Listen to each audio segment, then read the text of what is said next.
आतंकी अम्मार याशर गिरफ्तार किया गया है।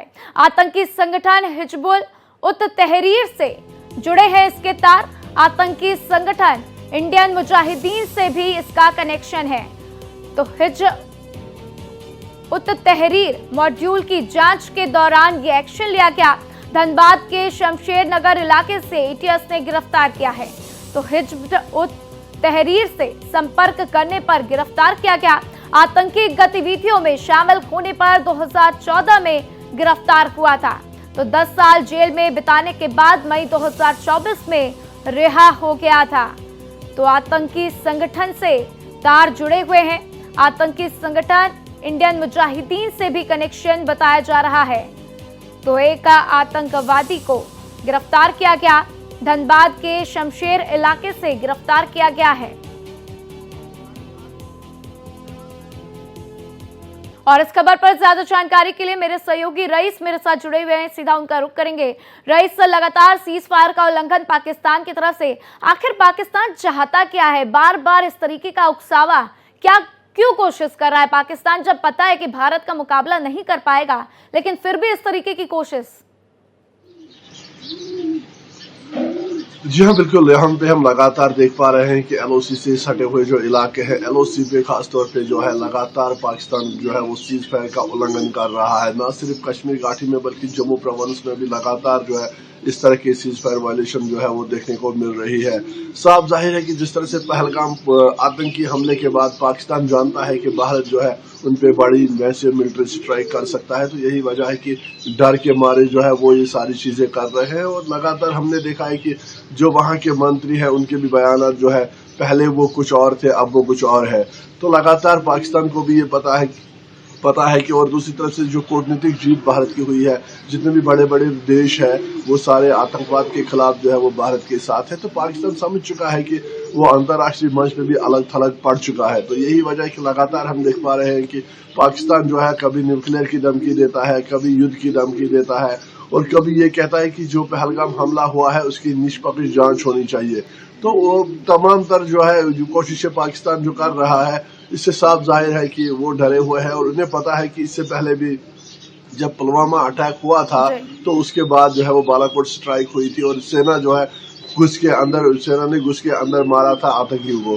तो इस बार भी वो जानते हैं कि इस तरह की एक्शन जो है, इस तरह की कार्रवाई जो है वो उनके खिलाफ हो सकती है। यही वजह है कि लगातार उस पार भी जो है।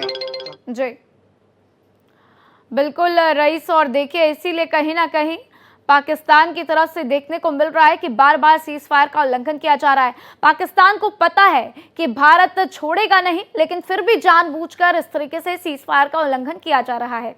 रईस, आज एक आतंकी याशर भी गिरफ्तार हुआ है, अम्मार याशर, इसको लेकर क्या कुछ आपके पास जानकारी?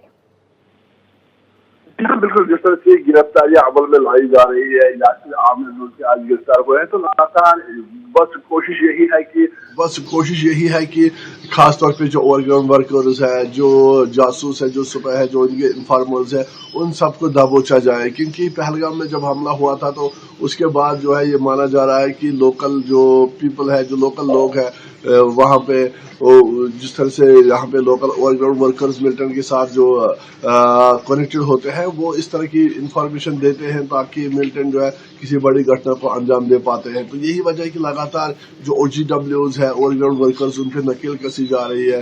ना सिर्फ कश्मीर में बल्कि कश्मीर के बाहर भी, चाहे वो राजस्थान हो या दिल्ली हो या कहीं पे भी हो, जो है इन पे खास नजर रखी जा रही है। क्योंकि माना जा रहा है कि जिस तरह से ये पहलगाम अटैक हुआ है उसके बाद आतंकी जो है दोबारा से इस तरह की घटना को दोहरा सकते हैं। यही वजह है कि सिक्योरिटी एजेंसीज जो है वो एकजुट होके पता लगा रही है कि ओवरग्राउंड वर्कर्स को गिरफ्तार किया जा रहा है, जो इन्फॉर्मर्स है उनको गिरफ्तार किया जा रहा है। और इसके साथ साथ हमने देखा है कि NIA जो है वो पहलगाम बोईसरन उस स्पॉट पे बनी हुई है, बैठी हुई है जहां पे ये हमला हुआ था। तो तमाम जो एविडेंसेस है उनको कलेक्ट कर रही है, ओवरग्राउंड वर्कर्स को गिरफ्तार किया जा रहा है ताकि और भी इनपुट मिले, इंफॉर्मेशन मिले। अगर किसी बड़ी घटना को आतंकी जो है वो अंजाम देने की फिराक में हो, उसको रोका जा सके। और साथ ही साथ जो इस हमले के पीछे है, चाहे वो मास्टरमाइंड हो या जो भी सहूलतकार हो, उन सबको जो है वो गिरफ्तार किया जाए, उन सबको के खिलाफ जो है वो कड़ी से कड़ी कार्रवाई की जाए। तो यही वजह है कि लगातार सुरक्षा एजेंसियां एकजुट होकर इस पूरे हमले की जांच कर रहे हैं। जी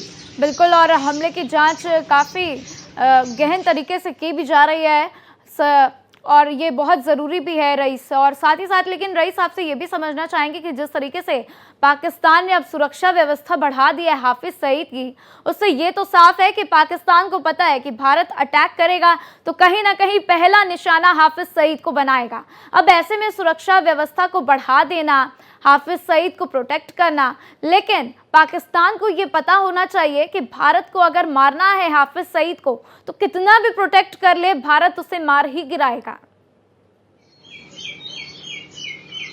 जी हाँ, बिल्कुल। जिस तरह की अभी की टेक्नोलॉजी है, हमने देखा है कि इसराइल किस तरह से अटैक कर रहा है, किस तरह से हमास हो, बाकी जो मिलिटेंट संगठन है उनके खिलाफ जो है वो हमास किस तरह से कार्रवाई करता है, सारी दुनिया के बिल्कुल सामने है कि किस तरह से इसराइल अटैक करता है। वहीं टेक्नोलॉजी बिल्कुल जो है वो भारत के पास भी है। अगर हाफिज सईद को कितना भी छुपा ले पाकिस्तान या और भी आतंकी जो वहाँ पे छुपे हुए हैं, तो जब एक्शन का मोड आएगा, जब भारत एक्शन करने के मूड में आएगा, तो तब इसको ये बचा नहीं पाएंगे। तो यही वजह है कि वो जानते हैं, बालाकोट जब हुआ था तब भी लगभग 250 से 300 मिलिटेंट जो आतंकवादी है उनको मार गिराया गया था। और इस बार भी पाकिस्तान को पता है कि भारत के रडार पे जो है सबसे जो बड़ा दुश्मन भारत का अभी जिसको भारत मानता है वो हाफिज सईद ही है, क्योंकि उनके बयान जिस तरह से सामने आते हैं या जिस तरह से वो जहर उगलता है भारत के खिलाफ, तो जो नंबर 1 सबसे बड़ा जो दुश्मन है भारत का वो हाफिज सईद ही है। तो वो इस बात से बखूबी वाकिफ है। यही वजह है कि उनकी सुरक्षा बढ़ा दी गई है। और साथ ही साथ हमने देखा है कि जो उस पार लोग रह रहे हैं उनको भी वहां से निकाला गया है, उनको कहा गया है कि वो फसलें काटे।